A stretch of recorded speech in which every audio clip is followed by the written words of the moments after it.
sports fans? Your favorite sportsbook, BetUS.com, is back for our 28th year of NFL action. With the industry's biggest sign-up bonus of up to 200%, BetUS offers our members the opportunity to cash in on all your favorite sports, including NFL, NBA, MLB, and more. We've also got hundreds of new casino games, including the coolest new European slots, and our live dealers are waiting for you at the table. Sign up at BetUS.com today to get into the action. BetUS, where the game begins.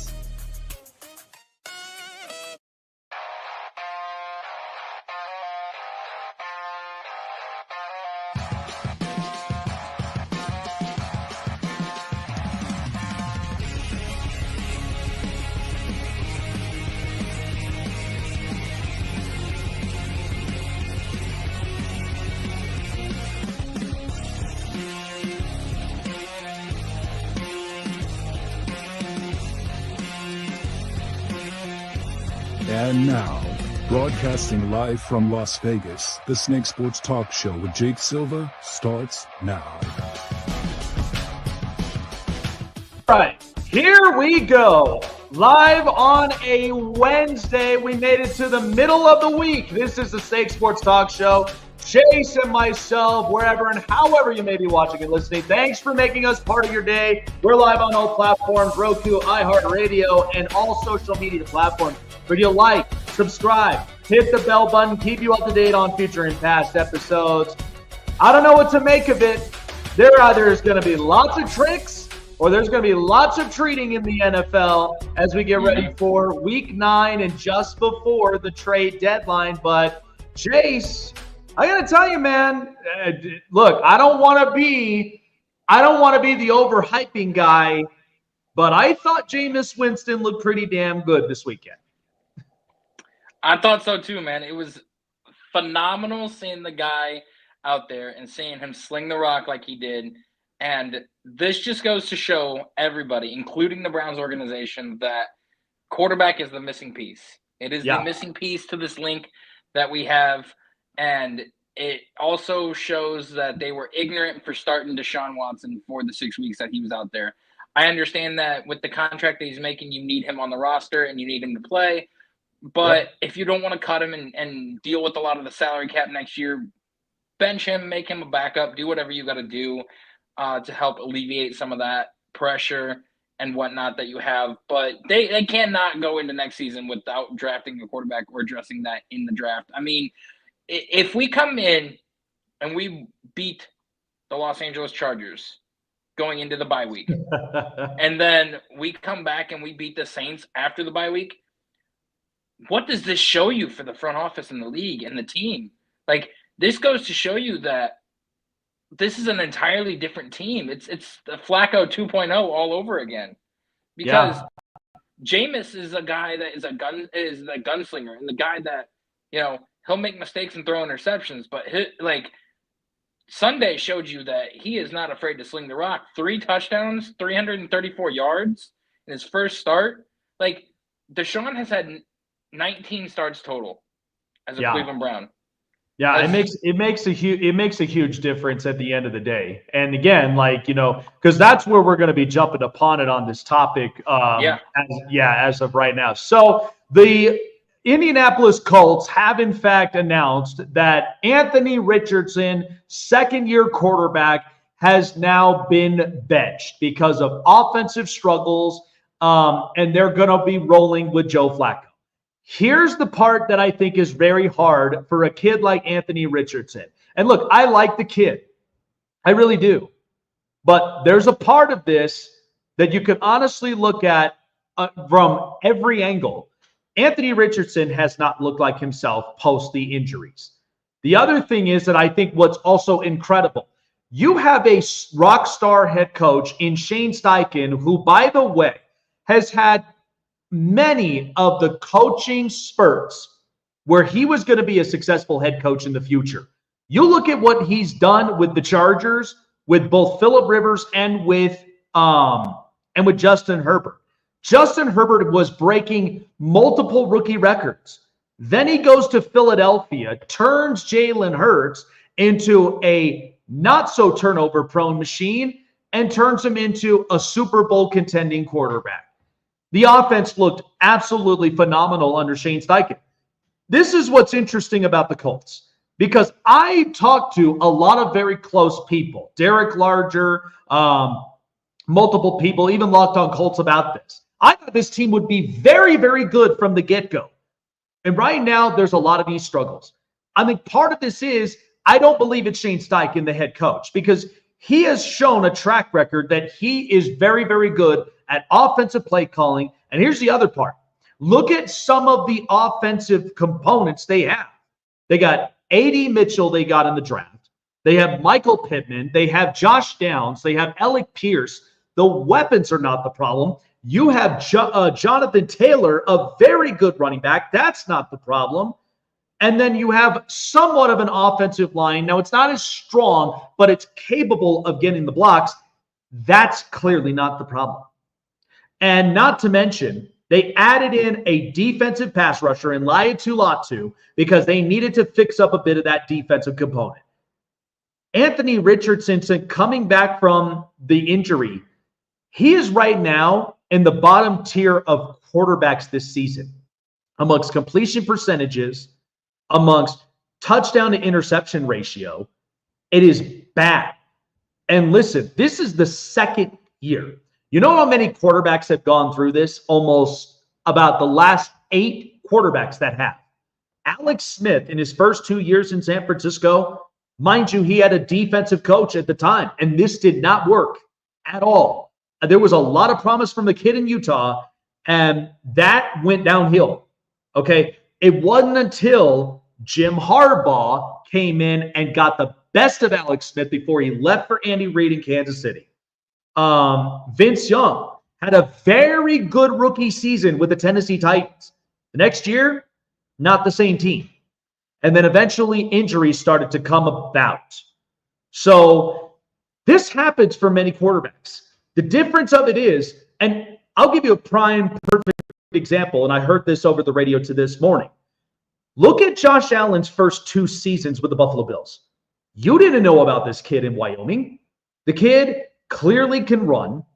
He was their run game. Clearly can throw and is very physical. But look at some of the components that Josh Allen in his first 2 seasons, what he had to deal with. He didn't have a Stephon Diggs at the time. I think he had John Brown, and if I remember correctly, he also had another kind of mid-tier, not very as great, but still as productive type wide receiver. He didn't have a strong enough receiving core. That wasn't until they made the move for Stephon Diggs, and then in comes Gabe Davis. They then add in the rest is history. But Josh Allen, if you think about it in the first year, not great, but that's because the entire organization was going through a shift. And then by the second year, it got better. Wasn't as great, but it got better. Not until Brian Daboll unlocked all of his potential. Anthony Richardson, and here's the part. He has all those offensive weapon components. He has a very good running back with a great run game. And he has somewhat of a capable defending offensive line. And he's playing like this. So it's interesting to see this because this is the second year with Anthony Richardson. He's been suffering injuries. And then not to mention, this is the most inconsistent quarterback now in the second year. So the Colts, let me tell you something. The Colts didn't want to pull this move because this ruins his confidence. But you know what? Jay Glazer mentioned something about this, that this is a lesson that Richardson hopefully can understand and take with him to move forward in the next year. So this is what the Colts are doing. They're moved on. They're sitting down Anthony Richardson for the year, get him healthy, get him upright, get him in the right mood and in the right position, hopefully in the right physical stature, because tapping out in the middle of a game when the team obviously needs you in a division rival game against the Texans, that's uncalled for. And Chase Daniel even mentioned it. He sounded off on it. But Joe Flacco, we've seen this story more than twice. He comes in, offensive coach. If you recall last year, the Browns looked like a dumpster fire at quarterback with the injuries that they suffered. In comes Joe Flacco off the couch with an offensive coach in Kevin Stefanski, and the team went 11-6. Joe Flacco, yet again, has to come in. Shane Steichen, offensive coach.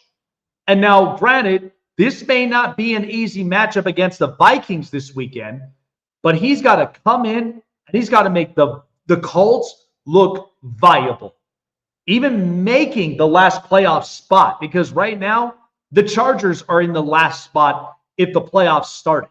So there is chances that those wild card spots could end up shifting up as we get closer toward the end of the season. But I think if you're the Colts, they did not want to make this move personally, but they needed to make it for the sake of the season. Shane Steichen's a very good coach. It's not him. And the components on offense are great. That's not the problem. So I think with Anthony Richardson, take some time, reflect upon it, get better, and be better at it for next season. But you're rolling with Joe Flacco. He's been capable of lifting up offenses with offensive coaches. Expected that the Colts may be in the mixes to fight for that last wild card spot. All right, so the move that happened just recently in Baltimore, and even after the loss against the Cleveland Browns, there was a bunch of takeaways up and on this. People don't believe that Deontay Johnson really is a very good move for the Baltimore Ravens. But I'm here to kind of rebuttal up on this. Is Deontay is not there to be the Ravens' number one receiver. He's not. What he is, and this is in context, he is there to serve as Lamar's over-the-top receiver. Look at some of the teams that have the over-the-top receivers. What does that do for their star receivers? That allows them to create space. That allows them to get open much more, and it also takes the heat off of them. So with Lamar, if you saw the receiving core this past Sunday against the Browns, how many times has Lamar had to throw the ball, and in crucial spots, Rashad Bateman's dropping the ball? Or in times, and I know that this is usually the recipe that could hurt the Ravens, and that's by eliminating the run game and forcing Lamar Jackson to now have to pass. That's usually what this means all the time. You do that. I mean, the Chiefs did it in the playoffs, and that concluded Lamar can't throw under pressure. He can't complete it to his components. So in this particular situation, Deontay Johnson really does serve as another viable weapon, because as of right now, if you looked at that Ravens defense is so decimated with injuries. It's also missing key components like Geno Stone and Patrick Queen. Without those two, it's not the same defense. The other thing that's also a stinger is Mike McDonald, the former DC, now a head coach in Seattle. You lost your defensive coordinator. The construction of the defense is not the same. But they do have Justin Madubuike. They do have Roquan Smith. But you are trusting a young rookie corner in Nate Wiggins, who I really like, and I do think he has upside. But that's a lot of pressure. So if anything, the Ravens want to upgrade up on offense, because there's going to be points that if the defense doesn't play shutdown, Lamar will have to bail them out in shootouts. That's what this move meant. And by the way, they get him and they get a 6th-round pick for a 5th rounder. And the Panthers are dumpster fire. I watched that game in person in Denver this past weekend. Carolina does not look great. And they need something good for them. But unfortunately, it's not looking that way. But the best thing you could do is trade some key pieces that you know can help on other teams. But I think Deontay Johnson, I really do think as a component, as an over-the-top receiver, is only going to make Zay Flowers a lot better. The other thing is Mark Andrews and Isaiah Likely. You can't forget the 2 tight end set. That's another thing that also can happen out for the Ravens. But the whole point of this, the Ravens are not ready to throw in the towel. They are not. They want to keep that offense viable, regardless of how the defense looks. And we have the trade deadline November 5th. So anything can happen from here. But the best part is they get an offensive component, and it keeps the offense viable while the defense can't seem to be playing shutdown. We just watched how that game ended in Cleveland, and Cleveland pulled off a stunner.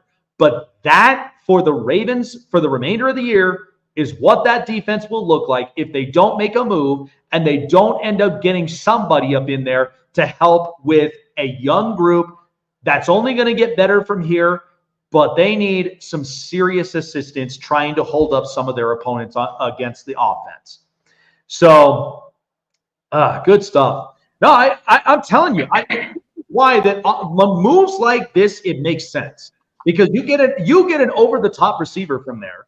Zay Jones now can go and create space for himself. There's not a whole lot of heat against him.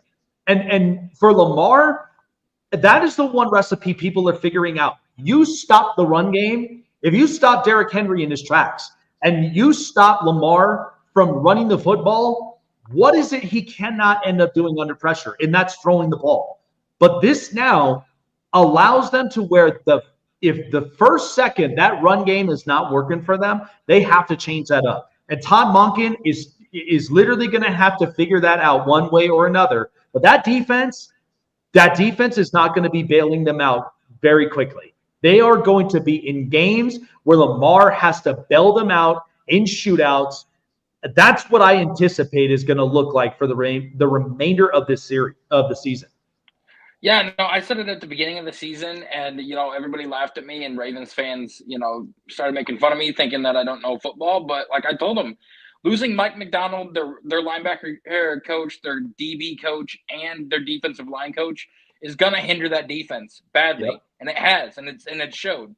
But, looking at this move, it just makes me mad knowing that the Ravens just got that much better. But it also, on the other hand, makes me think, the Carolina Panthers do not know a dang thing about football if they're going to do this move, because you had a solid number one option, if you want to consider him that. If not a number two, that's fine. Mm-hmm. A solid number one option for any quarterback, whether it's Bryce Young or somebody that you get this year, to come in and, be that option. That takes pressure off of a need that you need to draft for this team, and you can go address that somewhere else.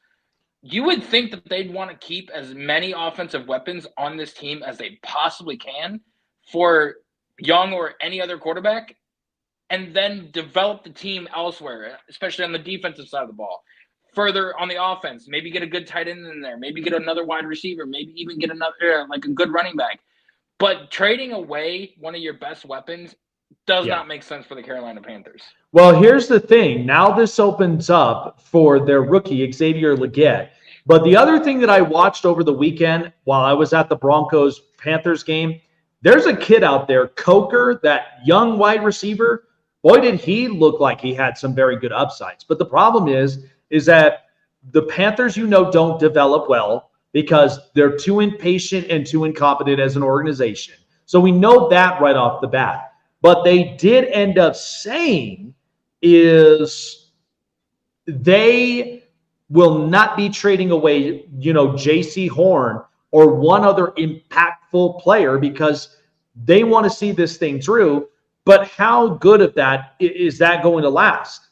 Because to be honest, I'd be taking compensation, but nothing's going to get better until this ownership really wakes up and stops hindering all of this stuff.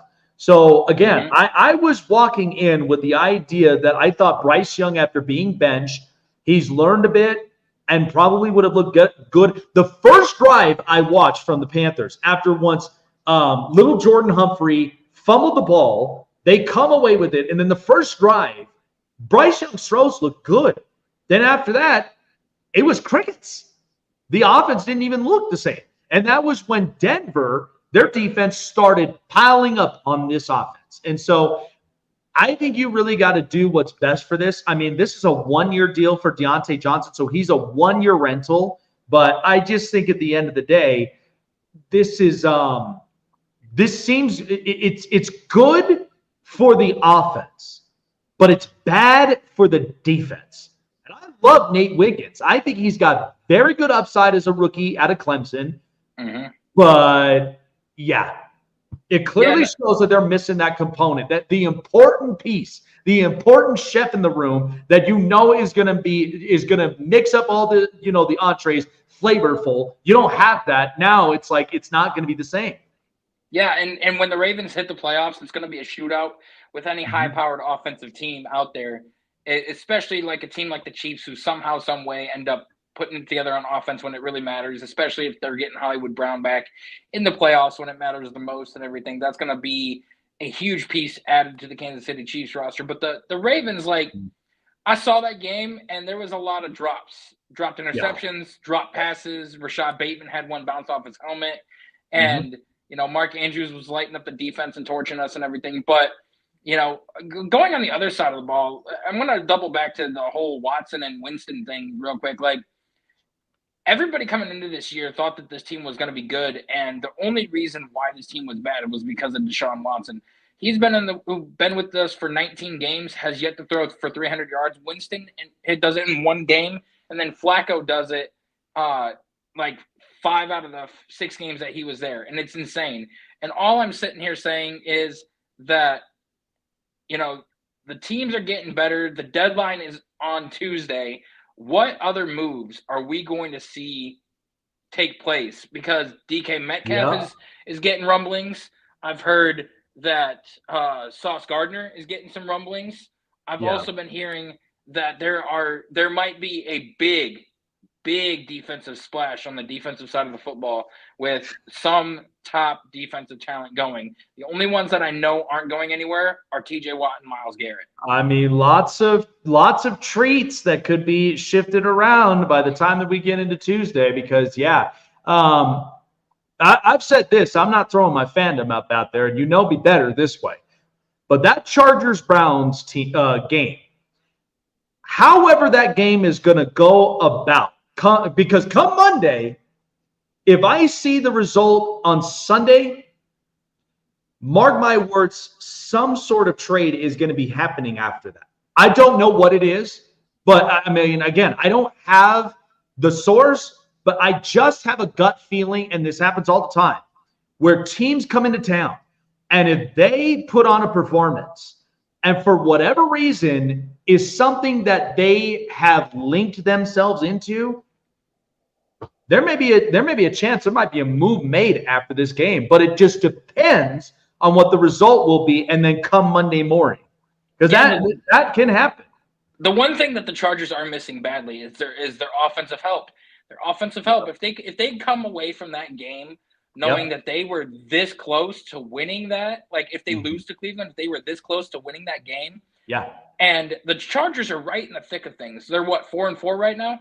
They are 4-3 right now, sitting third in the AFC West. Yes, third. and the thing is that they have already put in their plans for next year, because if you think about it, they are 5th in spending cap space at $77 million, and I'll get to that in a bit. So, but I think if you do this right, because I look at it from the off season, the trade deadline is. Who amongst the trade targets could we get that we might have an extra year with, so that he could be part of the future plans? We can then go and get an off-season move, and then that solidifies. Now, who are we really drafting at the end of it? But of course, too, records come into play, and it's momentum. So that could be interesting. But, again, and this could be the similar story for all the other teams in the NFL. But, like I said, anything is possible from here. But here's what I will tell you, though, from the stretch of the Ravens in the 5 games they have the Broncos this week. Then it's the Bengals, Steelers, Chargers, Eagles. That's not a fun five-game stretch for them if the defense is playing like 5-game stretch for them. You got to sit here and think about it. The I just watched the Broncos defense here, and listen, they are not one to sleep on.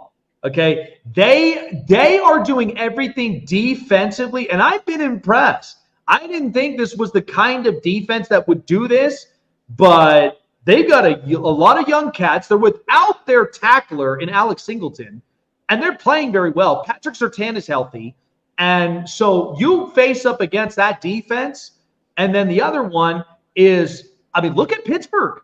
You've got back-to-back division rival games there.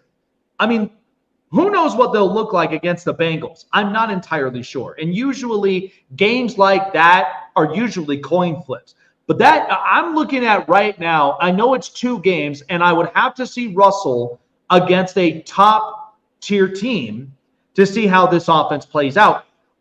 But we can't disrespect that defense. That's the other part that I think could create a lot of problems here. So I think you can. I think you can disrespect that Steelers defense because, like, if you look at all the teams that they've played, all of them, what is the one team out there that gave them the fits the most? It gave their defense the fits the most. That was the Colts-led team with Joe Flacco at the helm, a veteran quarterback that utilized the offensive pieces to a T. I mean, they have not played anybody in the league that has the offensive firepower to go toe-to-toe with the Steelers, except for the Dallas Cowboys. I would also correct the Atlanta Falcons. Remember, they had – I get it, it's week one. I get it, it's week one.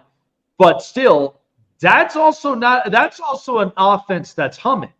So but like at the beginning of the season when you got Kirk Cousins coming off an injury and then you got him trying to get acclimated to his new offense, new team, new players, you're not going to perform well. If they played the Falcons now, I would 100% give it to the Falcons.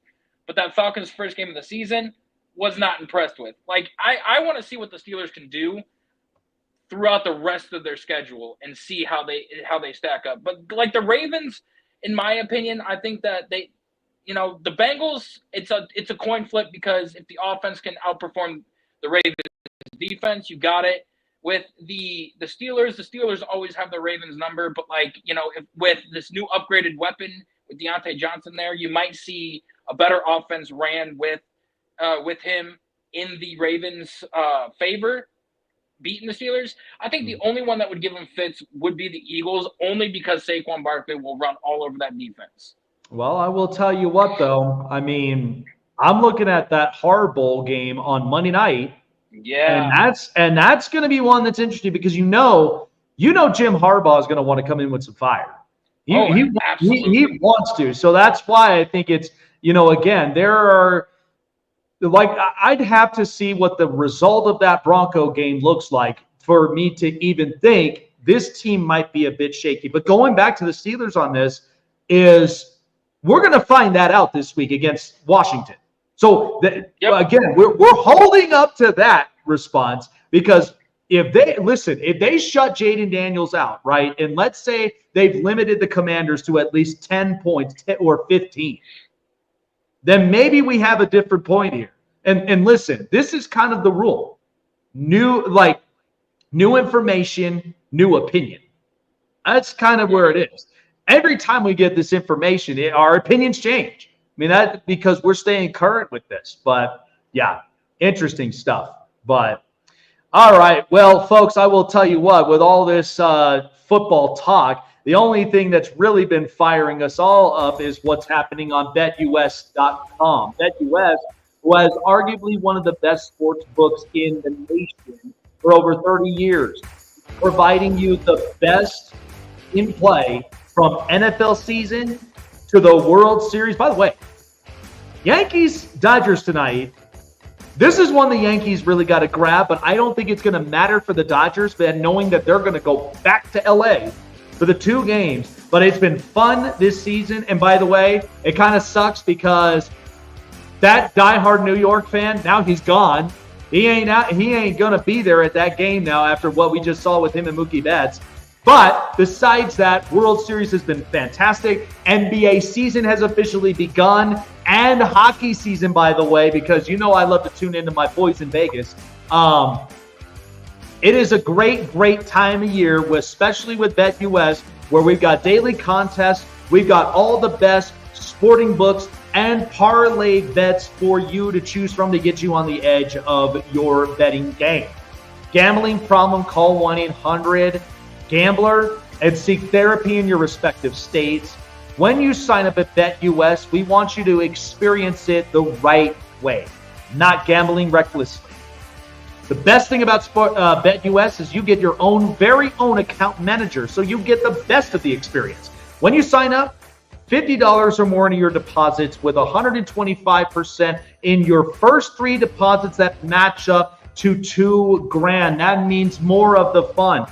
They're not tricking you on this kind of promotion. They are treating you to a one-of-a-kind experience when you use BetUS, especially coming up with this Halloween season before we get into Thanksgiving season next month. So check out BetUS for yourself, BetUS.com, where the game begins. Looking for a show with the best takes and opinions? Want a show with the best coverage around the world of sports? Jam-packed with an all-star interview lineup? Then the best place to find it all, sports and entertainment, is right here. Join Jake Silva on the Snake Sports Talk Show, presented by SeatGeek and BetUS. Weeknights at 8 p.m. Eastern, 5 Pacific on Sports Wave Network. Want to find your seat for the event of your choice but can't get one that fits your desire or your budget? Well, my friends, SeatGeek has you covered. SeatGeek is the official sponsor of the Snake Sports Talk Show. With a list of over hundreds of events to choose from, SeatGeek will assure you that you won't miss your seat with the amazing view of your choice at the most affordable price. Whether it's looking for your best seat in the house of your favorite sports team, finding live concerts that get you closer to your favorite artist, or enjoying your spot at your favorite live shows, comedies, and more, SeatGeek has it all just for you. Go online to SeatGeek.com or download the app on your mobile device through Google Play and the App Store. And as a special offer before checkout, use promo code SNAKESPORTS and save yourself $20 off of your purchase of your first ticket, and experience why SeatGeek is the most trusted ticketing app for your next event. Remember, that's SeatGeek.com and download the app on your phone with promo code SNAKESPORTS for $20 off and find your seat with SeatGeek. Check out the Con Man live on the Sports Corner, coming to a screen near you, giving you the greatest stories from basketball legends you've never seen before. Sharing their glory, building the toughness, and how they show off their swag. But only one man knows all that, and that's the Con Man. Join Michael Conceição, the Con Man, at the Sports Corner, Fridays at 5 p.m. Eastern, 2 Pacific on Sports Wave Network.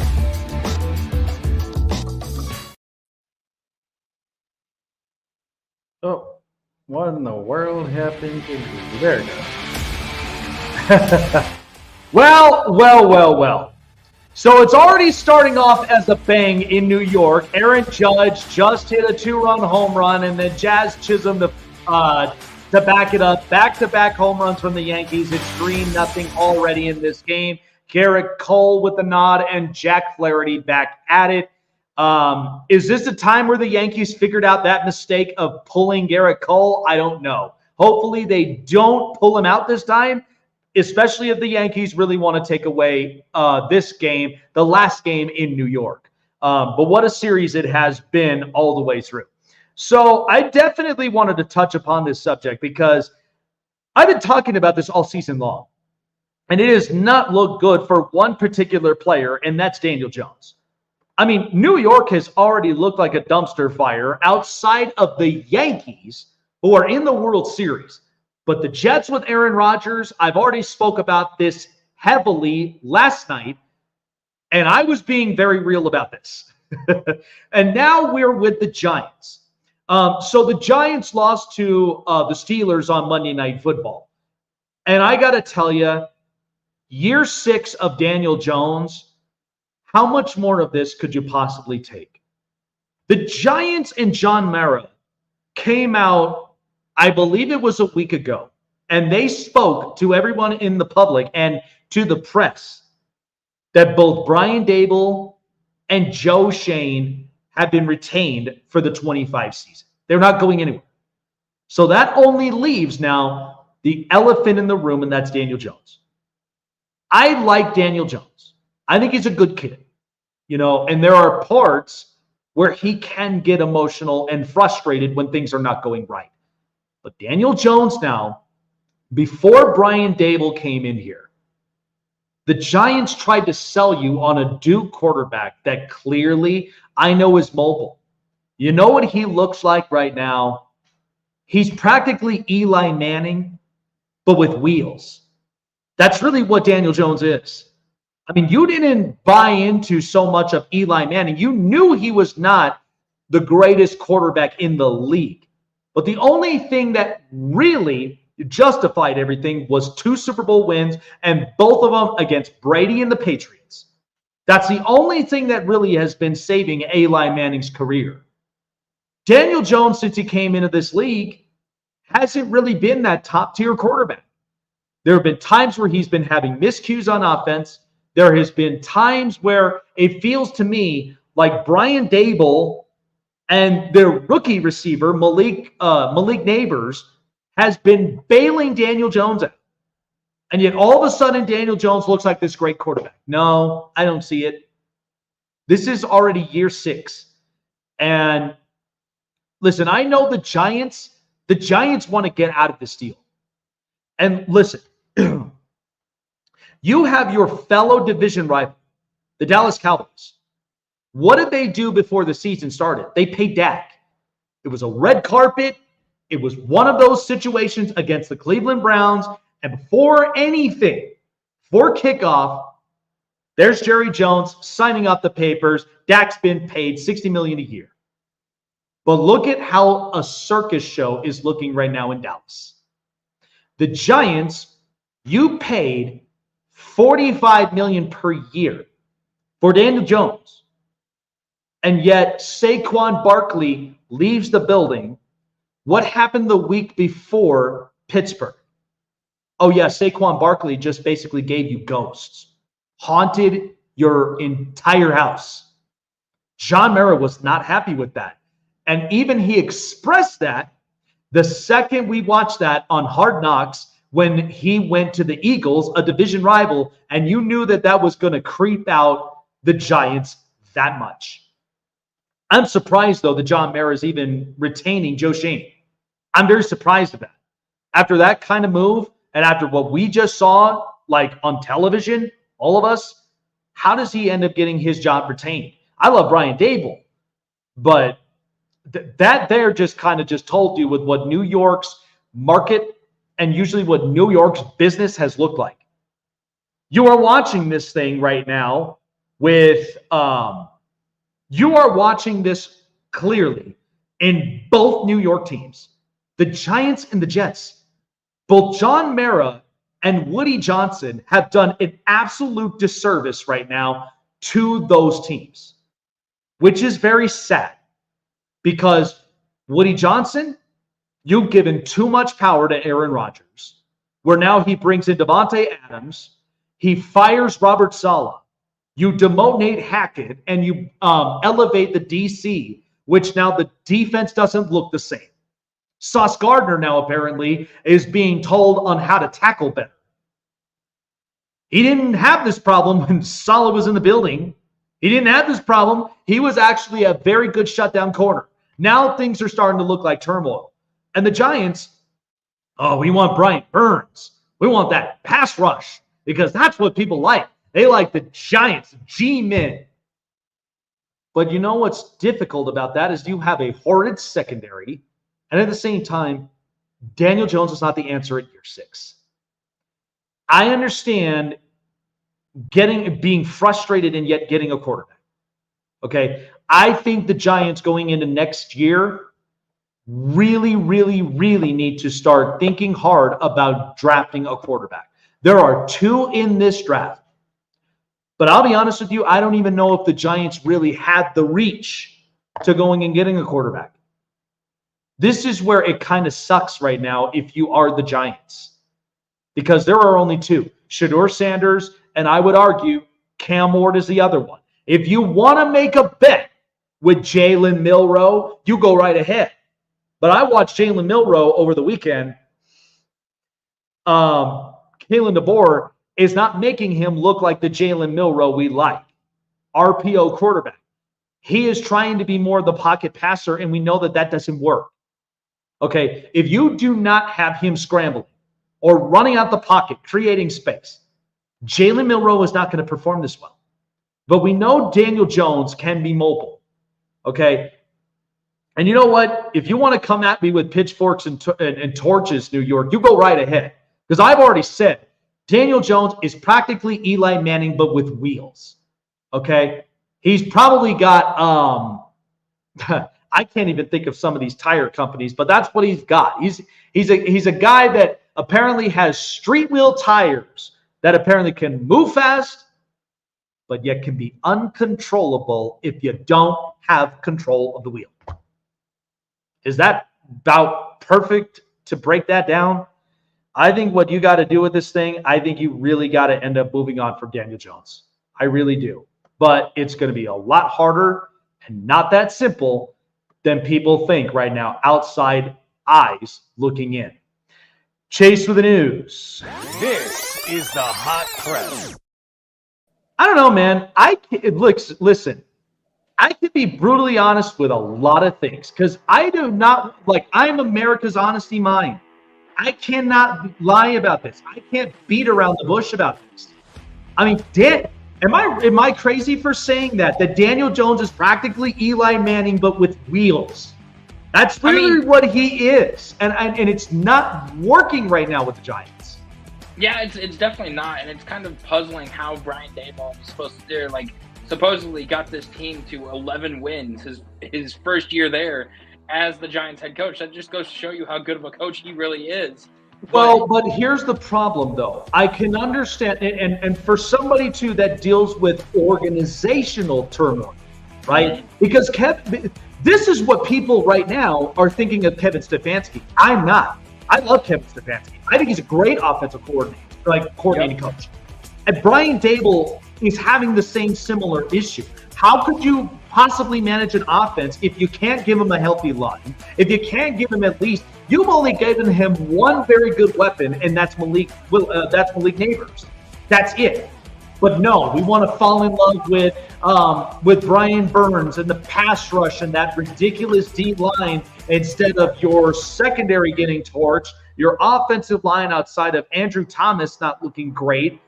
How am I supposed to take that seriously? And unfortunately, Daboll is kind of caught in the middle with this. And the same I would say for Kevin Stefanski with the Deshaun Watson deal. He's caught in the middle of this. I mean, he's not the one who wanted this trade. He's doing all that he can to make this offense viable, but it's not giving both those coaches any justice right now. Which is why I don't think Kevin's getting fired this year, and I'm glad that the Giants owner came out and said we're not firing Daboll either, because it's not his fault. I'm just surprised they're even keeping Joe Shane. I don't know what was that. I'm shocked too, but at this point in time, if Joe Shane does not trade up to the first or second pick to pick up Cam Ward or Shedeur Sanders, I don't know who he's going to pick. Maybe Quinn Ewers. I could see him succeeding under Brian Daboll. I'd say that's a possibility. Yeah, I could see that working. That's the only other option. But to get into the news, the Lions may have to make a decision very soon on one of their top premier weapons, who was starting to play really well for them at the very beginning of the season.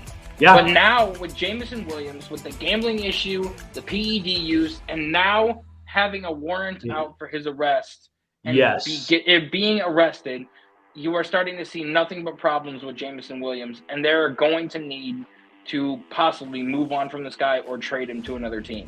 Well, here's the crazy thing about the Lions, because they absolutely dog-walked the Cowboys. They have dog-walked the Titans. They dog-walked. Oh, God. I can't even believe it. How could the Titans still continuously play? I mean, I was like, just throwing this towel, get it over with. They had the best defense going into that game, too. Did you see that? Yes, they did. But here's the thing.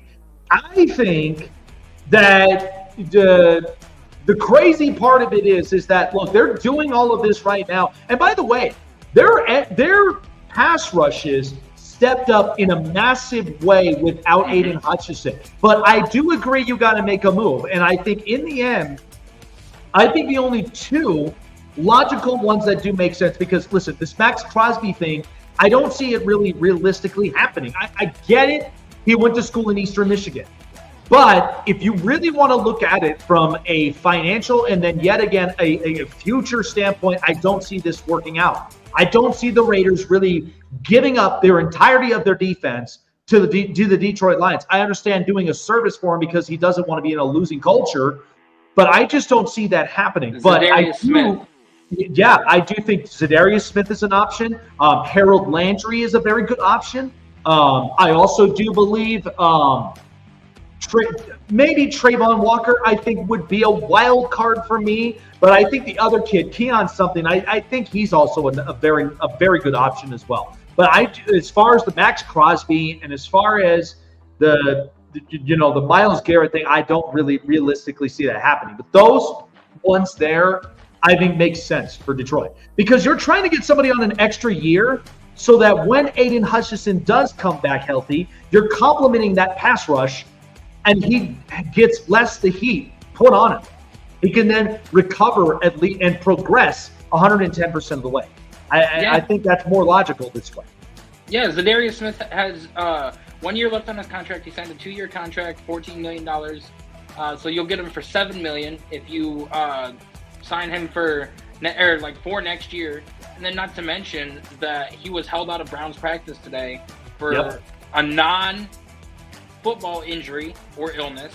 So it's beginning to make me think that before this game on Sunday, we might see him as a Detroit Lion. So that'll be interesting and absolutely insane. Another piece of news is that DK Metcalf has been in a lot of trade talks, who was drafted in, I believe, 2019. Yep, been in the league AJ Brown, Yep, been in the league for quite some time. And I believe that the Seahawks want to get younger at that position. And what better way to get young than to get some draft capital for one of the premier wide receivers in this league? And there are a lot of wide receiver needy teams that could use him. And I've got 3 realistic destinations that I could see him going. 1, the Kansas City Chiefs. 2, I could see him going to the LA Chargers. And then the third option, which would be a wild card option, I could see him going to the Pittsburgh Steelers. Yeah. No, I think those are very good options, because here's the thing. You want a guy with at least like an edge rusher, at least with like D-line help. There's going to be teams out there that's going to inquire about D-line help. And I think those are some very, very good teams from there. Now, remember, the Chiefs just acquired Josh Uche from the Patriots. And it was crazy how they did that, because honestly, it feels to me like this is a Frank Clark type of filling in hole with Josh Uche, because things were clearly not producing right in New England. And Patriot fans will tell you that. I just talked to a very close source that runs the Patriots, Colby Cochran of Patriots Global. He announced that. Like he gave the best breakdown. He's not playing his best right now in this defense with the Patriots, which we could clearly see with Gerard Mayo. But you're going to see a different look of defense with Steve Spagnuolo. So it works out perfectly. Now, Zadarius Smith, I mean, he's been around in the league for quite some time. And I think he's very much a very good option. Now, with DK Metcalf, though, is the thing about the Seahawks, they gave an extension for Tyler Lockett. And Jackson Smith-Njigba, by the way, I mean, the kid is very good. The kid clearly can work with the Seattle offense. But I think with DK Metcalf, I mean, if you know what's funny? He's physically built. He's just a different specimen of a human being. But the only thing that he has to control at times is sometimes his attitude when he's on the field. If there's a team out there that I feel like could make a serious sneaky move, because I don't know, there are teams that could do that depending on how the Seahawks pan and play this out. Because remember, the NFC West looks like a mess right now. Yeah. The fact that Arizona is literally going to be the first place team if they win this week is insane. That's just pure insanity. But if this don't work right with Seattle, they do have receivers. They can go and get another one come the next season. I don't know, man. There are some teams up out there that like some physicality. And I think, if DK Metcalf, if he goes to it, he's a very good blocking wide receiver. He's also somebody that really can get involved in this offense. So there's possibilities there.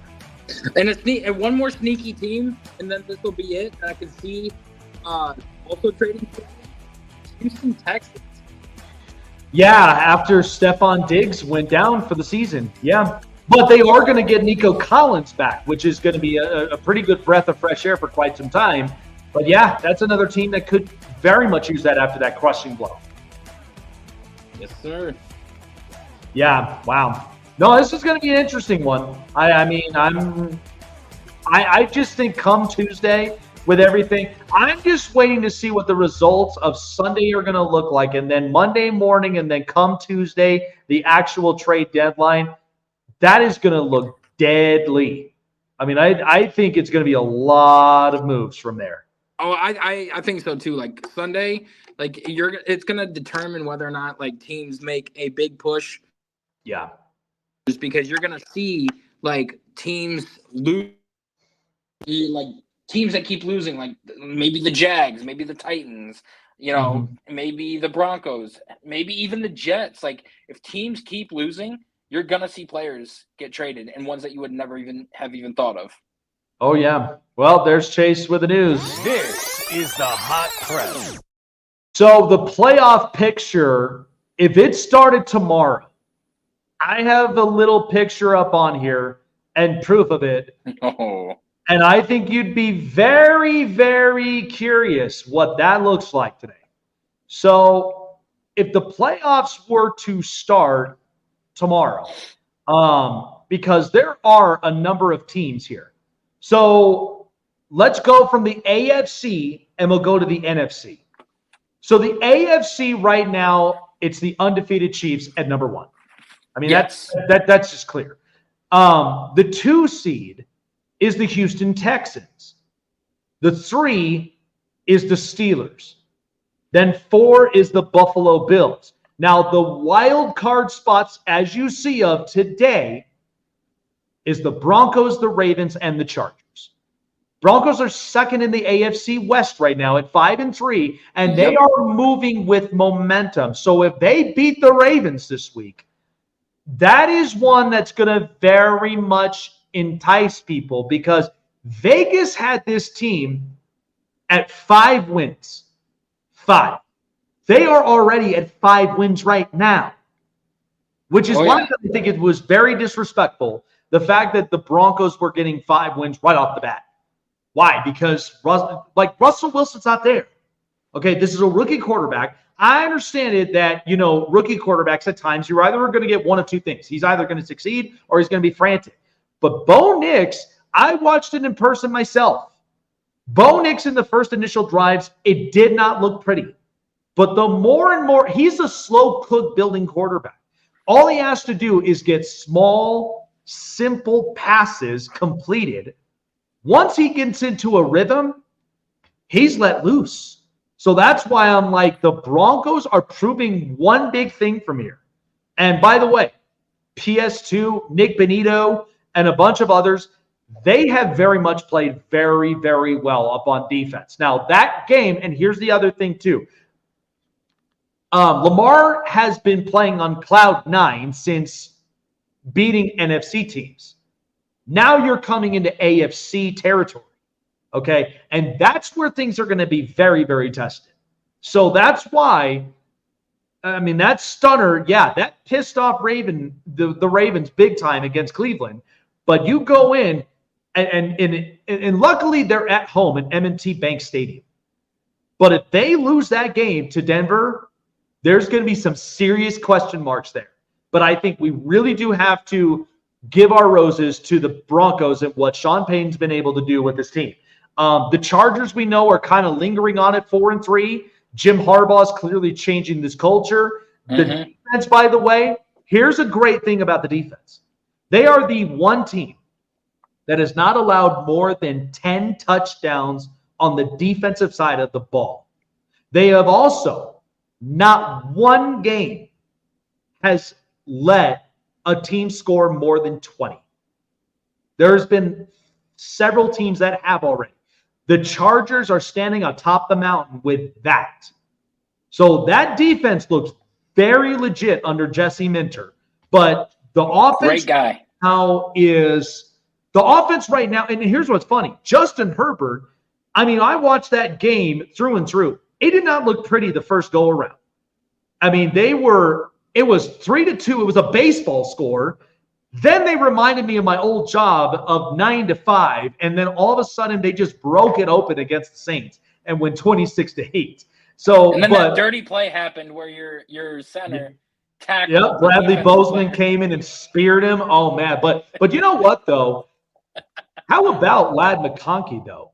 Oh my God! Twice connected, and that play that Herbert threw on the sideline, and he comes away with the catch. And I mean, the kid, he's making strides every week, and this is without Quinn Johnston and DJ Chark. So we're I going to guess be without Denzel Ward and Jeremiah Owusu-Koramoah this week because Ward's out with a concussion. Oh, JOK, yeah. JOK with his neck injury, and he won't be back until after the bye. So it's going to be Greg Newsome and Martin Emerson going against that receiving core. I mean, I look at that middle of the defense though, and that's one that if it's tight end territory and it's wide open, I mean, it depends on how Will Dissly feels. But again, it's going to come down to, I just feel there may be a trade involved. But for the Chargers, the thing I'm hearing is now apparently there's rumors that Josh Palmer could be traded.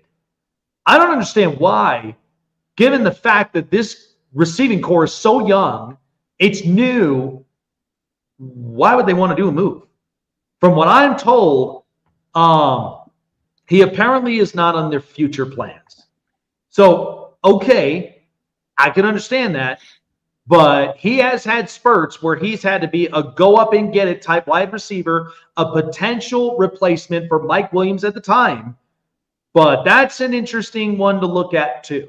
So that was the AFC picture. Now let's look at the NFC. Clearly, the Detroit Lions are the best team in the NFC. They're at number one. Number two is the Washington Commanders, which has very much surprised a lot of people.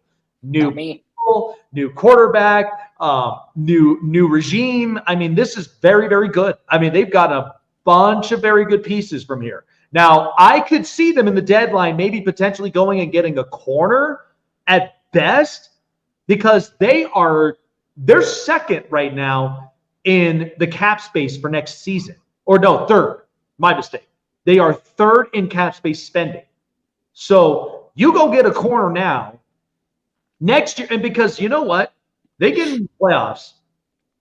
If I'm a Commanders fan, I would not be mad. I would still celebrate if it is a win. But if they lose, I would not be mad. Because that just means you got a taste. They are literally doing what the Houston Texans did. Okay. And what I mean by that is that new quarterback, new coach, it's new everything. They have enough cap space next year that they can go and buy players, at least buy the right ones, and draft for depth. That is a very good position if you're Washington right now. Number 3, the Atlanta Falcons. And number 4, the Arizona Cardinals in the AFC West. Now, the wild card spots, this is what may shock you. Packers, Vikings, Eagles. I told you, and Chase has been my witness in this program. The NFC East and the NFC West is what's bailing out for potentials of NFC North teams to make the playoffs. Yep. The only one that we don't see on this list is the Chicago Bears. But the Bears, we know, have a very good defense. They have a very good defense. The problem I have is that there is a part of that offense that is not clicking at times. And look, that Hail Mary play against the Commanders, that is one that you should not even have been in that spot. Offensively, they couldn't get anything going. Caleb Williams in the offense clearly was not on the same page. And so that's where things became trouble. And look, I like Matt Eberflus. I just may not like him as a head coach, but I love him as a defensive coordinator.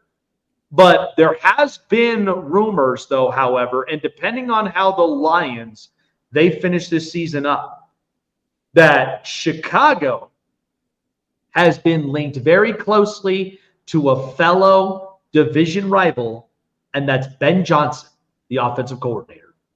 That has been a real rumor. So the guy like Eberflus, I would like the opportunity to take him out as a head coach, but him not to leave the building in Chicago as a DC for that reason alone. I don't think he's done a terrible job with that defense because clearly that defense is playing great. I felt like that was all karma for Tyreek Stevenson after what happened in that play. But thus far, since he's been the head coach, that defense has played very well. So I would not let him go as a DC. But you bring in an offensive mind in Ben Johnson and get Caleb Williams and that offense and give me a healthy offensive line, maybe that's primed up for the Bears where they can actually look better next season. Dude, you are not lying there. And I'm telling everybody right now, the Lions better win the Super Bowl this year because if and Ben Johnson goes, he has already told people who he would want on his staff. If that was the case, he is going to take the offensive lines coach from the Detroit Lions, who's gotten that offensive line to a top 5 unit. He's going to take him with him. And then he is going to go after Robert Saleh to be his defensive coordinator.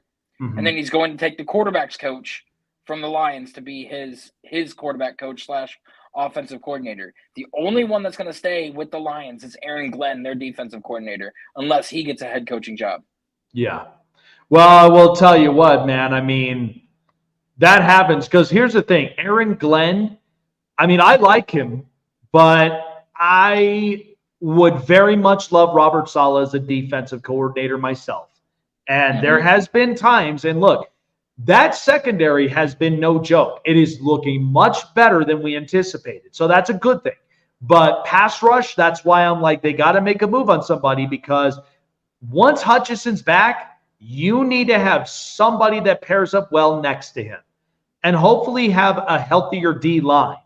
Because there are going to be times where teams are going to want to play physical. And are you really ready for that if you're up front on that defensive front? That's the only part that I have with the Lions. But no, I agree with you. This is their year that they got to go and push it. They don't do that. That is going to be probably a long few months to have to think about. Yep. Yeah. Well, updates, of course. Well, what do you know? The two Giants have awakened. Giancarlo Stanton with a home run. It's 5-0 Yankees. Wow. Shall we say we're surprised right now? I mean, this is what we've been talking about at this World Series. And I said that this is a series that would have been evenly matched for a few reasons because you have Giants on each side of their lineup that you cannot pitch around. The difference is that the Yankees have a rotation that I would argue could be better than the Dodgers. But after I just saw Walker Buehler, he looked fantastic. He looked very good. But the Dodgers have the edge of the bullpen. Because I watched the Yankees and how Aaron Boone managed that bullpen. That is not looking good. And that's the part. Look, the only one that I could say who has been pitching very good is Luke Weaver. That's the only one that I think has been very, very good out of the pen. I would say Jake Cousins, to a certain degree, has kind of looked okay, but you are putting him in the most pressurizing spots. Like, if you put Jake Cousins in there, well, you got Shohei Ohtani and Mookie Betts and Freddie Freeman, after what I just watched Freddie Freeman do in the first 4 games, that's not fun. I'm just shocked because I expected after a 3-game series, win. I expected the Dodgers to come out today and shut them down, especially with Flaherty on the mound. But man, 5-0 already? 5-0 already. And you know what? But here's the thing, though. Garrett Cole is already dealing in 3 innings. He's only got 1 walk and 3 strikeouts. I mean, that game 1, the mistake the Yankees did, and Derek Jeter put this together beautifully. You have a guy, and you know what's funny? I was on the call for the World Series back in 2020 with the Rays. And I remember calling one of the games where Blake Snell, when he was on the Rays, you know how many pitches he was in that game? 88. And he was dealing because the Dodgers were not great against left-handed starters. But yet Kevin Cash pulled him out at the worst time. Dodgers became world champs.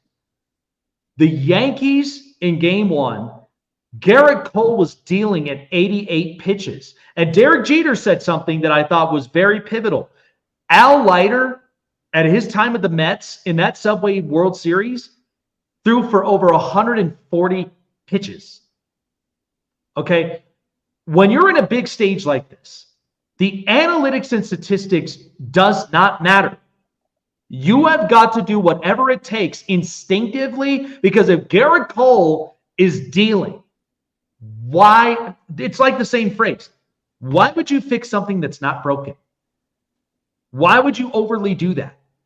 Now, you came into a situation where you're lucky the bullpen even bailed you out. Okay? You score in a run to at least get the lead, but then bases loaded, Nestor Cortez comes up, and Freddie Freeman hits a grand slam home run, a little Kirk Gibson moment. That's the part where I think Aaron Boone really got checked in. But that's why I'm like, with Garrett Cole dealing, the difference is, did the Yankees learn their lesson from the last time? So he's dealing right now with no earned runs and 3 strikeouts. I'm going to be watching that here after this program, but that is one I'm paying attention very closely, because if one pull, there better be a logical reason behind that. Exactly. I just would not be moving something that's just not broken. That's not what I would do. If it's working fine, why would you tussle with it?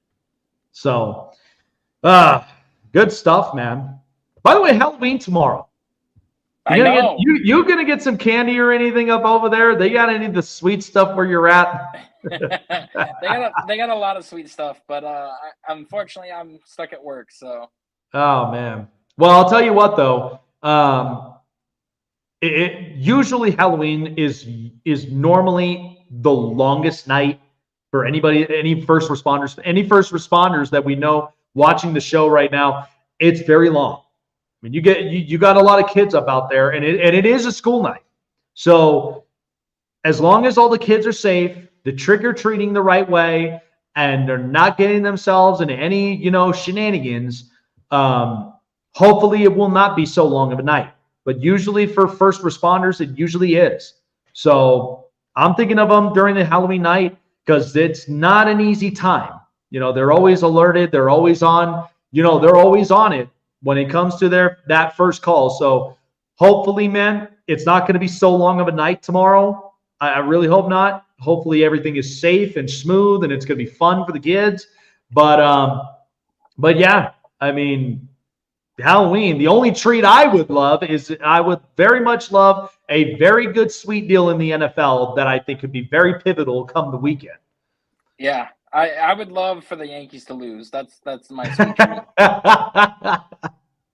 Yeah, there you go. There's his king-size bar sweet treat right there, is for the Yankees to literally lose to the Dodgers of Crown Chess. All right, we're headed out. Appreciate everybody for joining us here up on the program. If you guys are trick-or-treating with your little ones, happy Halloween to all of you guys tomorrow night. We will not have a show on the program. We're back on live Friday. Prime predictions, everything, you name it. We've got some serious changes really kind of coming around here on the network, but it's going to be fun. The show is sponsored by BetUS. $50 or more to your deposit, 125% bonuses of 3 deposits will get you to $2,000, enjoying more of the fun. A sweet treat for you to really check out what BetUS's award-winning sportsbook is all about. Check it out for yourself. BetUS, where the game begins, and also up on SeatGeek. I had I had such a fun time in Mile High the past weekend. And boy, SeatGeek really came in the clutch for it. Best seats to where I got a chance to see Bo Nix in Mile High and enough to see the whole field, both offensively and defensively. So wherever you are in your next sporting event, live concert with your favorite artist to get you close into the action, or your favorite shows or whatnot, whatever your interests are, give SeatGeek a try. SeatGeek.com, or download it on your mobile device or Google Play in the App Store. Please, when you guys do it before checkout, use that promo code SnakeSports for $20 off of your first purchase of the first ticket, because we don't want you to miss out on a once-in-a-lifetime experience when you use SeatGeek. So that's SeatGeek.com, promo code SnakeSports, $20 off. For Chase and myself, have a great rest of the week. We'll see you guys back on Friday. But for those of you tomorrow night, happy Halloween and stay safe out there, guys.